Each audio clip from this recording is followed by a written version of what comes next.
चाणक्य नीति 7वां अध्याय गुरु आचार्य। चाणक्य द्वारा लिखित ऐसा महान ग्रंथ है जो कि हम आज चर्चा करने वाले हैं। 7वां अध्याय के बारे में अंत तक बनी रहिए।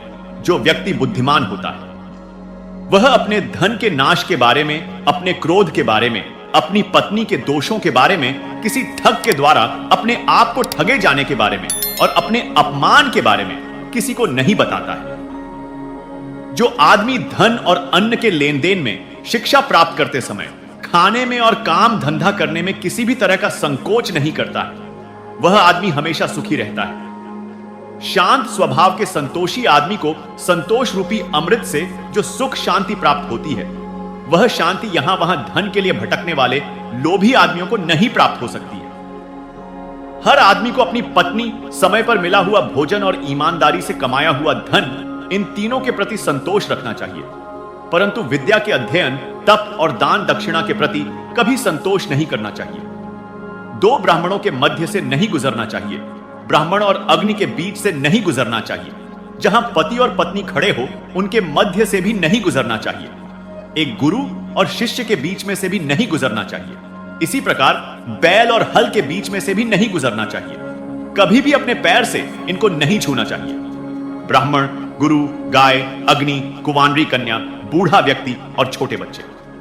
बैलगाड़ी से 5 हाथ, घोड़े से 10 हाथ, हाथी से 1000 हाथ दूर रहने में इंसान की भलाई है, लेकिन दुष्ट प्रवृत्ति का इंसान जहां हो उस स्थान को छोड़ देने में ही आपकी भलाई है।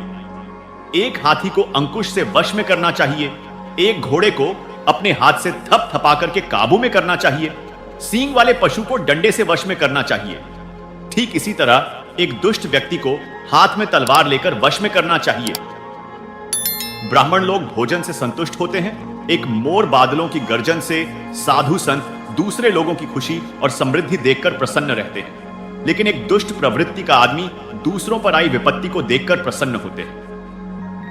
अपने से ज्यादा शक्तिशाली दुश्मन को अनुकूल व्यवहार के द्वारा वश में करना चाहिए, एक दुर्जन स्वभाव के शत्रु से प्रतिकूल व्यवहार करके वश में करना चाहिए।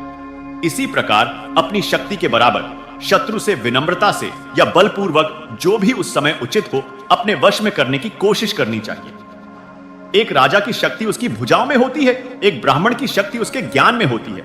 ठीक इसी प्रकार एक स्त्री की शक्ति उसकी सुंदरता और मधुर वाणी में होती है। किसी भी इंसान को ज्यादा सरल और सीधा नहीं होना चाहिए, क्योंकि अगर आप वन में जाकर देखते हैं तो पाएंगे कि सीधे वृक्ष ही पहले काटे जाते हैं और टेढ़े मेढ़े वृक्ष छोड़ दिए जाते हैं।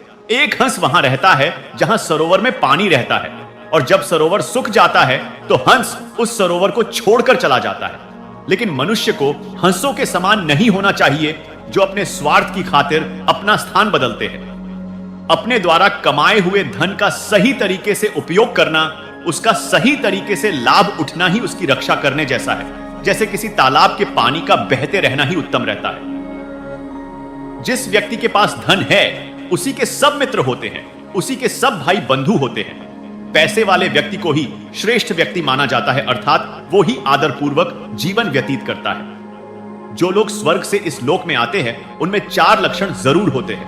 पहला, दान दक्षिणा देने की प्रवृत्ति, दूसरा मधुर वाणी बोलना, तीसरा देवताओं की पूजा करना, और चौथा ब्राह्मण लोगों को भोजन देकर संतुष्ट करना। इसी प्रकार जो लोग नरक से संसार में आते हैं उनमें ऊपर बताए गए लक्षणों के विपरीत लक्षण होते हैं। जैसे वो लोग क्रोधी स्वभाव के होते हैं, हमेशा कठोर वाणी बोलते हैं, अपने सगे संबंधियों से बैर भाव रखते हैं, नीच लोगों की संगति में रहते हैं और नीच कुल वालों की सेवा करते हैं। अगर कोई इंसान शेर की गुफा में जाता है तो उसे हाथी के माथे का मोती प्राप्त हो सकता है, लेकिन अगर वह एक लोमड़ी की गुफा में जाता है तो उसे बछड़े की पूंछ और गधे की हड्डी के अलावा कुछ नहीं मिलेगा।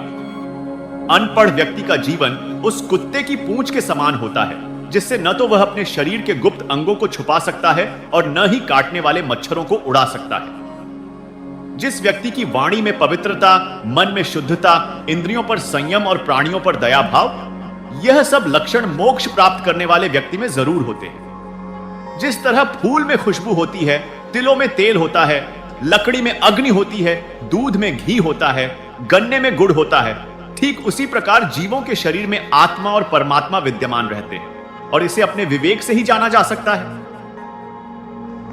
आपको यह चाणक्य नीति का यह अध्याय कैसा लगा हमें कमेंट करके जरूर बताएं और हमारे चैनल में नया हो तो सब्सक्राइब भी जरूर कीजिए और दोस्तों के साथ सोशल मीडिया पर शेयर जरूर करें। धन्यवाद।